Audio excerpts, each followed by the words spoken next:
Now we got the Stinger documentary review for Netflix. I like this documentary. I thought it was really good. I liked it a lot. It's I like that, the Nick Ute. I think that's how you say his name. It's he denies it. I like how he denies it. And then AP said, listen, it's not conclusive. I think they did their own investigation also. Which is fair, Again, we can't just take what this guy just said. We have to do it ourselves, and also because that makes them more reputable sources. That we'll try to do it. But I like, even they said it's, and they said, I think the credits do go to remain to Nick Ute, but they did acknowledge, I forgot exactly what was in the documentary. Although they kept the credit the same, I think they said they did acknowledge that it's possible, basically. Like, it kind of does. It tracks basically what the evidence was shown to them. And but they also said that we're open to the possibility that it could be changed. Yeah, I like that the Nick Ute guy, he denies it. He just flat out denies it and said those are bogus, and I did take that picture. But here's the funny thing: we even have a footage. There's a B-roll footage. Now I guess because it's chopped in pieces, maybe he can say that he can use that to explain his absence. I guess is the idea. But that footage that's chopped, the B-roll, it shows Nick Ute in the background when he's running up. It actually shows him in the background when he's running up. And when they're doing the, identifying people, they're able to identify pretty much everybody in the shot that's there. They identify the Stinger. You even have his name. We get an interview with him. We're told by him, yeah, I took that picture, and I took it with this type of camera, and they confirmed, like, yeah, that's the camera. They took this footage, or they sent it to some lab in Paris, this French lab, and they made this and they showed it, they played it in the documentary. It was nice. That sort of explained, like, listen, this is how, in order for this guy to have taken this picture, we know where he was placed. He had to run up, and then he had to run back. He had to run up faster, actually, than, he had to run 2 times. I like when they said that, not like human speed, but they said, you have to run 2 times the speed, basically, to make up for that lack, to have the same amount of distance or something. And then he had to walk actually backwards and then take the shot, right? It's like you had to go up and then come back, only dismount, and then take that picture. So it just doesn't add up, doesn't track.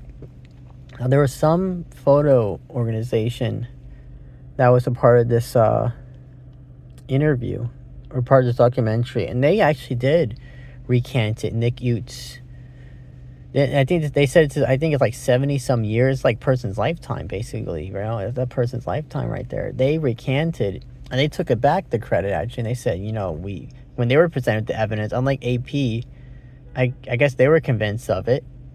I'm convinced of it. I saw the documentary. I'm like, yeah, that fucking tracks, actually. But they recanted. They took it away, and they had this lady come on the press thing, and they said, we have to do the credit where it's due. And she had a nice little speech there to say about it. Basically, yeah, we can't, now that this has come to light, we can't give it to him. We have to take it away, and we have to give it to where it's rightfully due, to this guy. And I like that this guy's, he lives in the U.S., actually. He lives in California, United States. And you know what's funny? I like when the documentary, they mentioned this gentleman, Neig, I forgot what his first name was, but Neig, he, how do you call, oh my gosh, or Neg, it might have been pronounced Neg, but he actually was recruited by the United States military. He went to school in New Jersey to learn film photography, if I'm not mistaken. He learned how to do camera work in the United States, actually, before he goes back to Vietnam. I guess he's from southern Vietnam, right? Because this is the side of America they're fighting on, the south. And, he's a Stinger. A Stinger is like the independent photojournalists. They're taking the independent photographer, so they're not part of any organization. They are solely an individual that's out there taking photos, and they sell their photos. They'll sell it. And I remember they sent this documentary. It's from the understanding, once you sell it to anybody, I guess less stipulated otherwise, that's their property now. They own that photo. You don't own it anymore. He sold it to AP.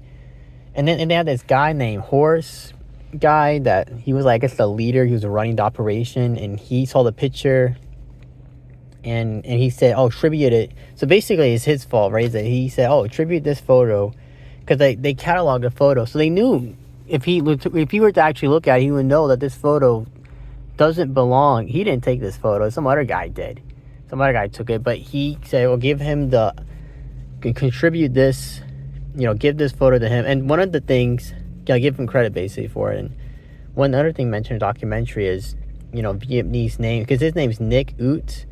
He has an English, who knows if that's actually his, proper, that's his birth name, but what's it called? He has a name that's recognizable to an English-speaking person, right? Nick. And so that one thing said is that maybe that's possible. I think he was the only one that was employed by AP as well. He was the only AP guy, so maybe that also played a part in it. But he has his name that's familiar with English audiences, so he gets the credit for it. But I like when the documentary guy said, in some sense, Nig is actually probably the more qualified photographer. He's having actually learned and been through professional training on photography than like some of the other guys that are out here taking pictures. but I guess what Nick has is his brother was a photographer. His brother actually dies in the war too. And he takes up after his brother in the photography business. His brother was an actor too, they say. They said he was an actor. He was a little bit of a film star. He had a little bit of a sort of local, small-time celebrity sound. Like he had something, he had a little wave going for him. But what was I thinking in my head with this film? There was something else I wanted to say. They've interviewed the girl. Now the girl, because she said, I'm gonna believe what I was told, and what she was told was that Nick drove her to the hospital, that he took the photo. So she still believes that. That's fair. And I don't know if she didn't appear in the interview, neither did Nick. But we did have other interviews from that girl, from that woman, and that were cool to see. Because it's cool that, like, you see her in the photo, and the other thing, the photo is iconic also because she's naked. She's completely naked in this photo that was taken. And because it's like after a firebombing basically happened, like near this temple, this residential area, and she comes running down with a bunch of other people too. But that's what the most striking thing about it. That's also another thing why the photo, I guess, became iconic, is the girl is completely naked. She's got these severe burns on her body. What else was I gonna say about it? And I think when they put it on, because full frontal, they say AP has never done full frontal nudity, nonetheless a child. But here we are, they just slapped it on there, this iconic. And I guess that also helps it to become iconic as well. It's sort of just that juxtaposition with that. But what was I thinking of? There's a guy that he's also writing. There's a guy that does it first. He was like an editor for AP with the photos.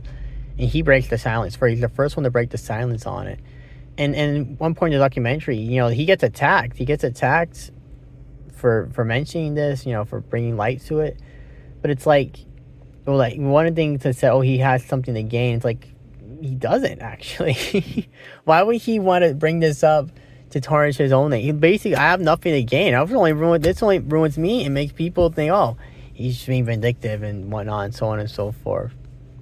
Why would I bring this up to do that, to jeopardize myself and my own career? Like, make it make sense. It doesn't make sense, okay? But I like this documentary. It was good. It was very captivating. I think it was also, I don't remember if it was, maybe it's a mini-series documentary, like it's 3 episodes, or if it was one full. I think it might have been 3 episodes. But these are kind of nice, how they make these mini documentary sods, where they're nice bite-sized pieces. They're just long enough that they're nice to watch, and it was good. I'm glad that he got the recognition in the end. If not, he didn't get it from AP, but at least the truth came out. Like, hey, I took that photo. That was me. It wasn't this guy. It was me. And we have the evidence. Not even the documentary ends like with the conclusions, but it's clear from the evidence. Like, it's not even up for debate, really. He did take it. He actually did take that photo, and that guy didn't. but I guess maybe Listen, I already had all the fame from it, so why am we gonna take it away? But yeah, the Stinger documentary.